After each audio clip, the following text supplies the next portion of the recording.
Hello बच्चों, let's see this question. The question says the second electron gain enthalpies in kJ per mole of oxygen and sulfur respectively are option A minus 780 plus 590, option B minus 590 plus 780, C plus 590 and plus 780 and D is plus 780 and plus 590.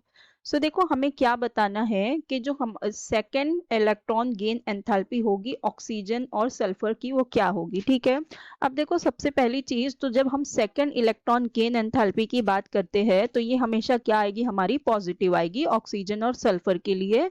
तो ये positive होगी, तो ये first और second वाला option तो बिल्कुल ही wrong हो जाएगा। ठीक है, दोनों ही वैल्यू कैसी होनी चाहिए, पॉजिटिव होनी चाहिए।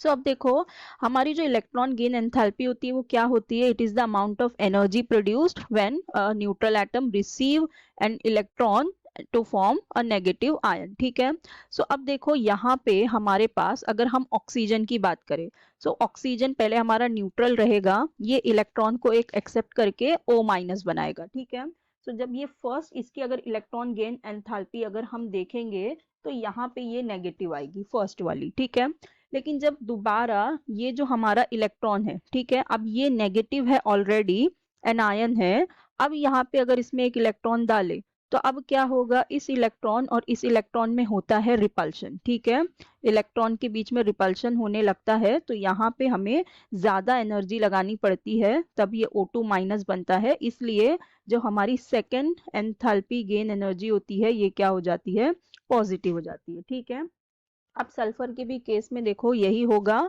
सल्फर पहले एक इलेक्ट्रॉन गेन करेगा और S माइनस बनाएगा, यहाँ पे जो इसकी इलेक्ट्रॉन गेन एंथैल्पी फर्स्ट वाली आएगी वो नेगेटिव होगी, फिर जो सेकंड वाली होगी S माइनस इलेक्ट्रॉन लेगा, तो यहाँ पे भी इलेक्ट्रॉन के बीच में रिपल्शन होगा और यहाँ पे भी ज्यादा एनर्जी लगेगी, तो इलेक्ट्रॉन गेन एंथैल्पी एनर्जी जो सेकंड होगी वो पॉजिटिव आएगी। ठीक है, तो दोनों पॉजिटिव आएगी, लेकिन अब ये हमें देखना है कि किसकी वैल्यू ज्यादा होगी और किसकी कम होगी। ठीक है, अब देखो हमें ये पता है कि हमारा ये होता है आता है ऊपर ऑक्सीजन, फिर उसके बाद आता है सल्फर। ठीक है, जो ऑक्सीजन होता है हमारा ये होता है सेकेंड पीरियड में, और जो सल्फर होता है हमारा ये होता है थर्ड पीरियड में।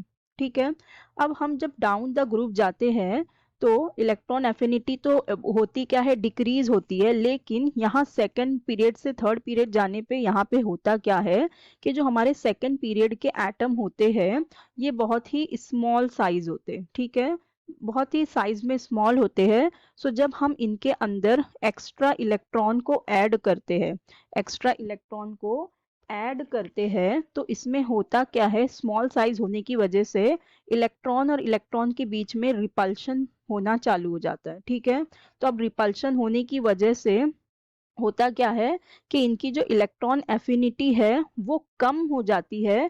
सो अब होएगा क्या कि इनके बीच में इलेक्ट्रॉन इलेक्ट्रॉन का रिपल्शन हो रहा है, तो हमें यहाँ पे high amount of electron gain enthalpy energy लग जाएगी, यहाँ पे एनर्जी ज्यादा लगेगी ना, क्योंकि इलेक्ट्रॉन इलेक्ट्रॉन का रिपल्शन हो रहा है। सो यहाँ पे हमें ज्यादा एनर्जी लगानी पड़ेगी एज कंपेयर टू सल्फर, क्योंकि सल्फर हमारा थर्ड पीरियड में है, इसका साइज इनफ है कि वो इलेक्ट्रॉन को अच्छे से एक्सेप्ट कर सकता है, तो इसके अंदर हमें इतनी ज्यादा एनर्जी नहीं लगेगी, इसकी एनर्जी कम होगी as compare to oxygen. Oxygen में इलेक्ट्रॉन इलेक्ट्रॉन रिपल्शन हो रहा है, जिसकी वजह से क्या होगा, इसकी इलेक्ट्रॉन गेन एंथैल्पी ज्यादा होगी, इसमें हमें ज्यादा एनर्जी लगानी पड़ेगी। इसकी जो इलेक्ट्रॉन गेन एंथैल्पी आएगी वो ज्यादा आएगी, तो ये होगी ऑक्सीजन की प्लस 780 और सल्फर की होगी प्लस 590, ऑक्सीजन की ज्यादा होगी सल्फर से। सो हमारा करेक्ट ऑप्शन हो जाएगा option D. So I hope you understood it well, best of luck, thank